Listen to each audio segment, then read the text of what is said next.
This video contains 8 tips from a barrister of England and Wales to avoid being prosecuted successfully for the evasion of the television licence fee. Aside, of course, from not breaking the law by watching or recording live TV or using BBC iPlayer without a licence. And just as a heads up, I do have a partner for this video which helps me and will help you, which is NordVPN, but more about them a little bit later. The first tip, which is commonly misunderstood, comes after you start to receive letters from television licensing to say that your property is unlicensed and that you need to buy a license.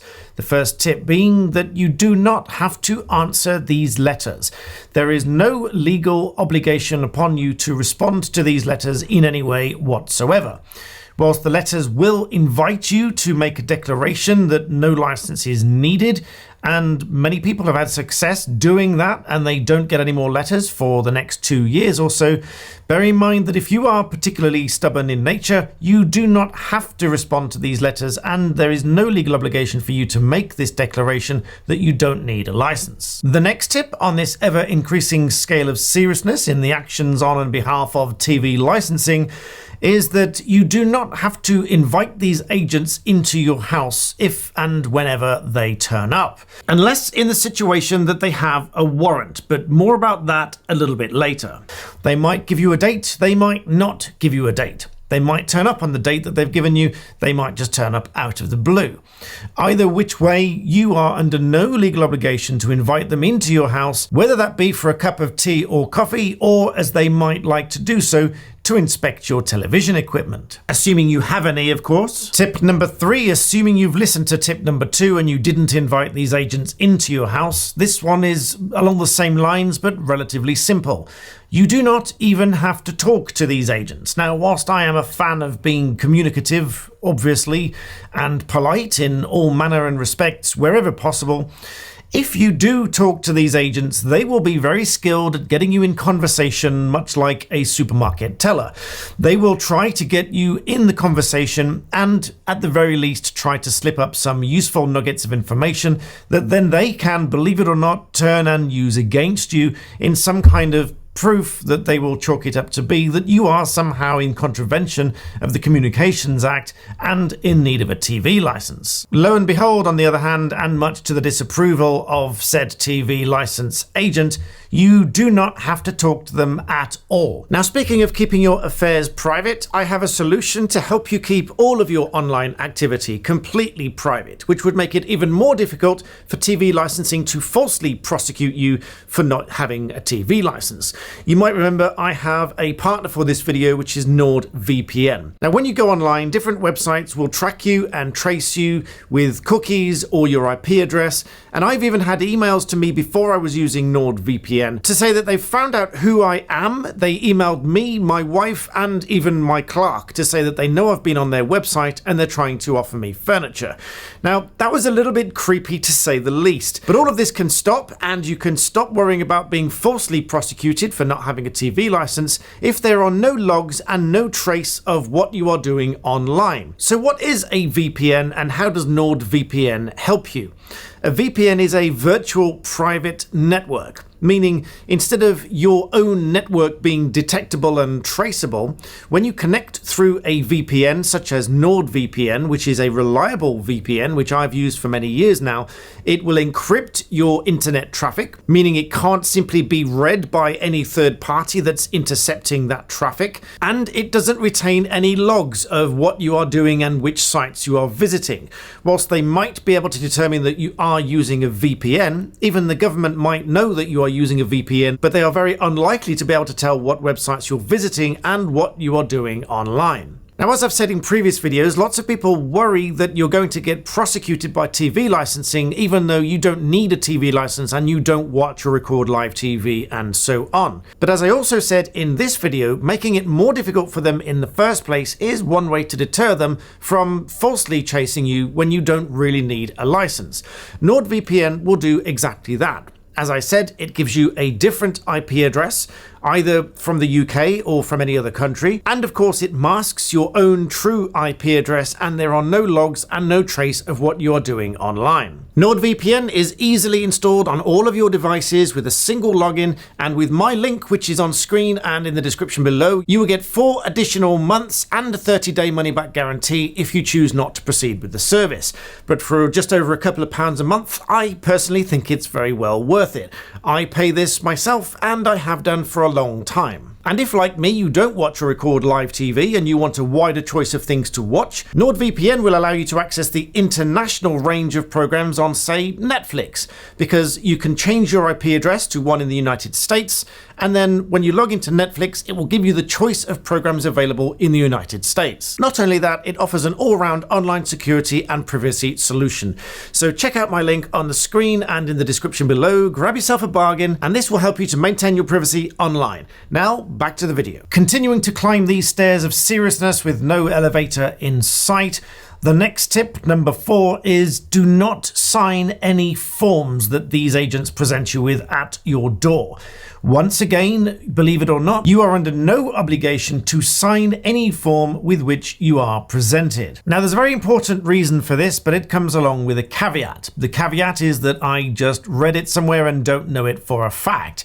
However, I have it on reasonably good authority that sometimes these forms have little blank spaces that after you have signed it are filled in with details that you didn't include. However, retrospectively and on the balance of probabilities, it is entirely possible that a court is going to believe that you signed to agree and confirm everything that was written on that form, even though it might just have been written after the event. Now, I'm not for one moment saying that this is true and that these television license agents will actually do this, just that a little birdie once told me so. But nonetheless, it is still perfectly good practice and perfectly legal for you to refuse to sign these forms if you are presented with them, just on the off chance that there is a rogue agent that decides to fill in the blanks after you've signed it. Tip number 5 actually comes from a little tactic with which I strongly disapprove. Now, some people will believe and may even be tricked into thinking that if you buy a television license on the doorstep, you can make this whole thing go away and avoid prosecution for the offence of watching or recording live TV or using BBC iPlayer without a TV license. But that is not the case. Now, once again, I have it on reasonably good authority that some people are prosecuted after buying a TV license on the doorstep. Now, on the one hand, you could argue that buying the TV license on the doorstep is somewhat an admission that you were watching or recording or using BBC iPlayer TV without a license, and thus the prosecution has merit and so on. I personally think that if that does happen, that's a relatively poor tactic, because if somebody is being compliant, or worse still, they are buying the license out of fear of prosecution, I don't then think that it's in the public interest to prosecute that person, which of course is one of the 2 parts of the 2-part test of any prosecution. The first being, is there enough evidence? Now, obviously there will be enough evidence, arguably, if you've bought a license, which could somewhat be chalked up as an admission that you needed a license and didn't have one. But secondly, the second part of that 2-part test is that it must be in the public interest. Now, I don't really believe that it's in the public interest to prosecute somebody who has said, okay, fair cop, I'll buy a license. Now, this is not the same as having hurt somebody or stolen from somebody or anything along those lines. This, after all, is a non-recordable offence, meaning it doesn't show up on an ordinary criminal record check. It might show up on the enhanced checks if you have to have those enhanced checks for whatever reason. But as I said, I just don't think that it should be, opinion alert, in the public interest to prosecute somebody if they've bought a license on the doorstep. So once again, just to reiterate, if you're not sure whether you need a TV license or not, and they visit you on the doorstep, first of all, don't just buy one because you think you might need one. And secondly, please don't buy one just out of fear of prosecution if you really think you don't need one. Just if that wasn't clear, even if you buy a license on the doorstep, they may still prosecute you, which I personally think is wrong. If you really do want to know for sure, first of all, you can check all of the available websites on the matter, although I personally think the TV licensing website is a little bit misleading in parts. That's also my opinion for any of their lawyers that are watching, based on my previous analysis of the website, which, if I find it, I'll link in the description below. And there is also lots of other information and videos and websites available online, such as my videos here. So if you do bop that subscribe button, my videos are likely to pop up once again and again. And if you've watched this far, the chances are if you subscribe, you'll see many of my other TV licensing videos, so it will give you more information on exactly when you do or you don't need one. Tip number 6 is one that many people might disagree with, but I have to tell you this because there could be serious consequences. I haven't really heard of many serious consequences. That's not to say they don't happen. Tip number 6 is please don't obstruct the agents if they turn up at your address with a warrant, particularly if they have police with them. Now, I know many of you have seen videos online where they just argue with the agents and the police officers and eventually they just go away, but that is not to say that there wasn't any aftermath to that and that they were prosecuted for obstructing the agents in the execution of a warrant, which is buried deep within the legislation, which I've covered on this channel many times before. So just because you haven't seen those consequences doesn't mean those consequences don't happen. So this has to be within my tips to avoid prosecution, because obstructing a warrant could well be much more serious an offence than anything to do with a license itself. Tip number 7 is that if you do get a notice of prosecution and it's being allocated to this single justice procedure, please don't ignore it, because if you ignore it and you don't respond within 21 days, then it's going to go through this single justice procedure. You will not have responded to it, and you will almost certainly, as in well over 90%, be found guilty in your absence without you ever having said a word. Depending on the year of the statistics that you look up, either 92 or even 96% of people are convicted on the single justice procedure, when you could have just pleaded not guilty and had your day in court, as the saying goes. And assuming that you did plead not guilty and you are found guilty anyway, even though you've had your day in court, in the magistrate's court, don't forget that you always have the option to appeal, which is tip number 8. If you are found guilty and you vehemently disagree with the decision, then you can appeal this to the Crown Court. I know that sounds somewhat scary, but you can go to the Crown Court. It will be a full rehearing. There is no jury, so you don't have to address yourself to a full panel of unwitting strangers, but you do have the opportunity for your case to be reheard to appeal against your conviction. Now, it's worth bearing in mind that this must be lodged within 21 days, and the Crown Court does have the power to increase your sentence. However, as promised, there is a bonus at the end of this video, because there's one or two things which I personally think would go in your favour. First of all, just like any other prosecution, they have to prove the case against you. Now, whilst going to the Crown Court is almost like you're one step behind because you've already been convicted in the Magistrates' Court, if that is the case and you still do believe that you are not guilty, as I said, you can have this case reheard and they must prove it against you once again.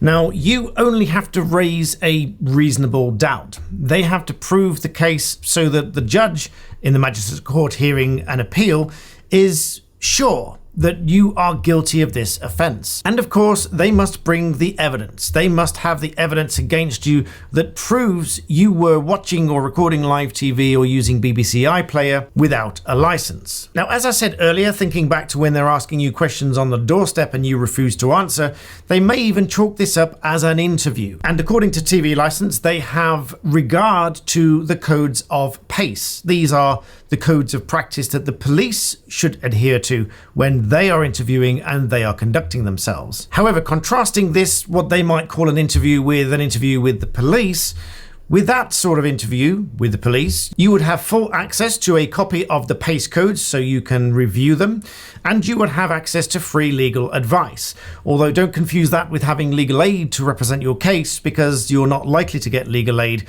for a TV licensing offence. Although, strictly speaking, if you wanted advice on that, you need to go to a solicitor. And finally, the last feather in your cap should be to seek advice. Because whilst the advice, the legal advice that is, might cost you more initially than it would have cost to buy a license or to pay the fine if you are fined, you can ask for your costs back, although you might not get them all, if you are successful in defending the case against you. Now, the reason I make this video yet again is that I read these statistics that a disproportionate number of women are found guilty of this offence. The last I read, around 76%, and well over 90%, regardless of which of the figures that I remember reading, are convicted of this offence. Well over 90%, which I think is significantly high. Now, I think it's significantly high for one of a number of reasons.